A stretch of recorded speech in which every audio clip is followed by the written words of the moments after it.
Halo pemirsa, selamat berjumpa kembali dengan saya Argo Pratomo Nugroho. Saya sengaja menjumpai pendukung militan Prabowo Gibran, Mbah Boy atau Muhammad Rifai atau Boy Rifai, yang juga sahabat saya di Kampung Edukasi Watulumbung. Selamat berjumpa Mbah Boy. Siap, tanggal 14, tinggal 4 hari lagi. Tentukan pilihan.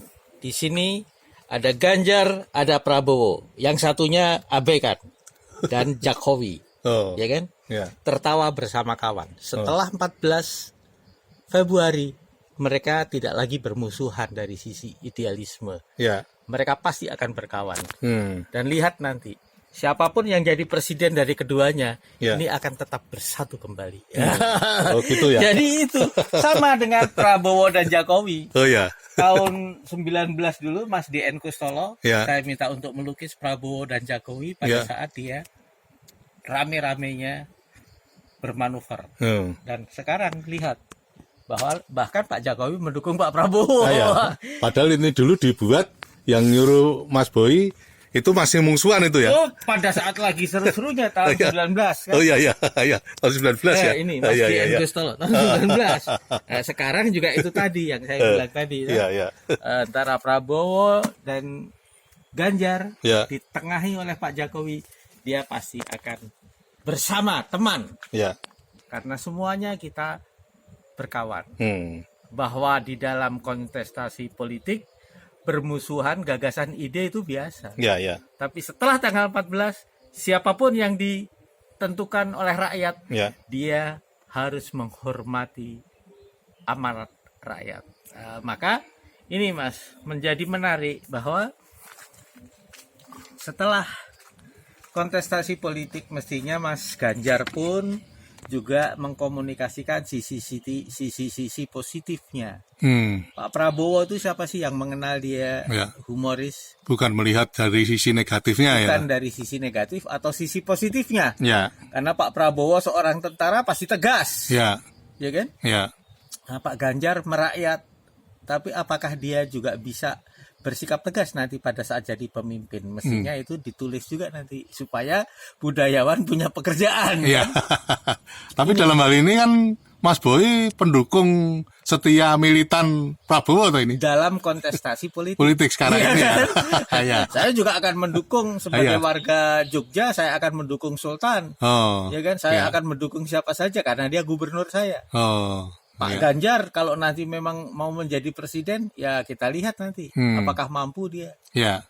Tapi yang sekarang saya yakin Pak Prabowo adalah orang yang memang diberikan wewenang untuk melanjutkan apa tugas-tugas yang Pak Jokowi belum selesaikan. Ya. Nah, saya membaca bahwa kawan saya Mas Ahmad Subagia ini cerdas. Sebagai orang yang mempunyai latar belakang politik, dia dulu di P3 ya, waktu sebelum dia masuk ke Gerindra, setelah sekarang menjadi sekjen. Wakil sekjen ya? Wakil sekjen, dan dia menjadi orang yang sangat istimewa karena bersama saya memikirkan tentang kesinambungan ketahanan pangan. Saya sedang menanam sorghum di Parangtritis yang akan kita jadikan sebuah alternatif untuk pangan. Kalau nanti Pak Prabowo memberikan makan untuk anak sekolah, jangan lagi beras, jangan mengganggu habitatnya petani. Tapi di tempat-tempat yang kurang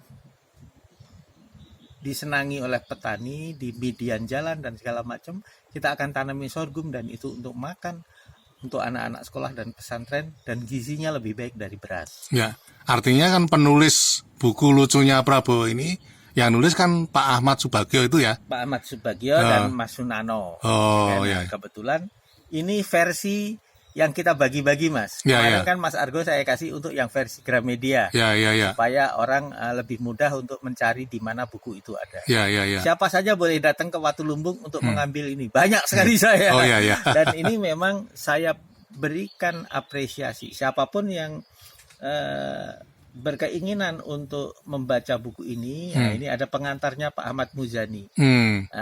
Ada pengantar Sekjennya ya. Ada pengantar. Sementara Pak Ahmad Subagio wakilnya Pak Ahmad Ahmad Muzani ya. Dan dia menjadi pembina utama Perisai Prabowo. Perisai Prabowo ini menuliskan ini untuk menunjukkan sifat-sifat kepemimpinan yang humanis, Ya. gitu. Bagaimana Pak Prabowo jahil, paling jahil dia, Ya. kepada ajudannya, kepada tamunya. Pernah sekali waktu saya janjian sama Pak Prabowo di TVRI pada zaman Pak Isadi.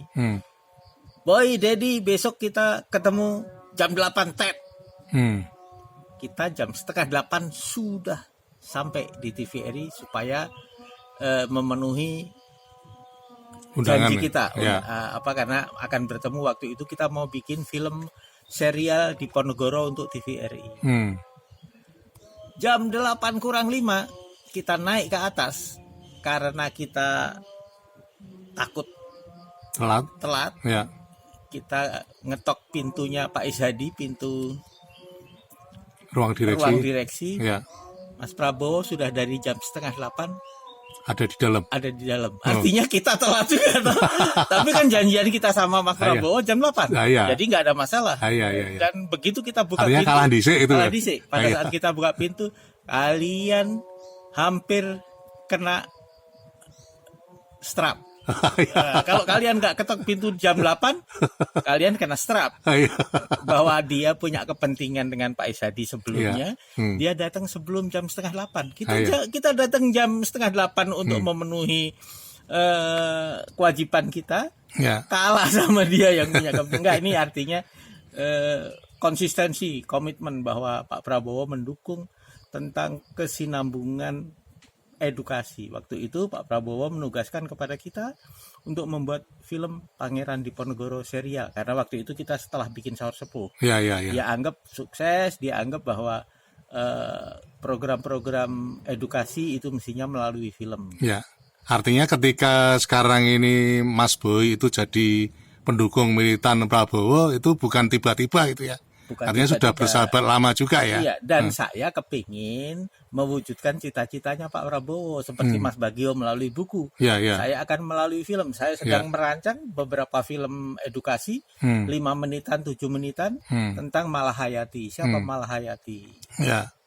Siapa Pangeran Diponegoro? Pangeran Diponegoro itu yang membangkrutkan VOC. Orang nggak pernah banyak tahu.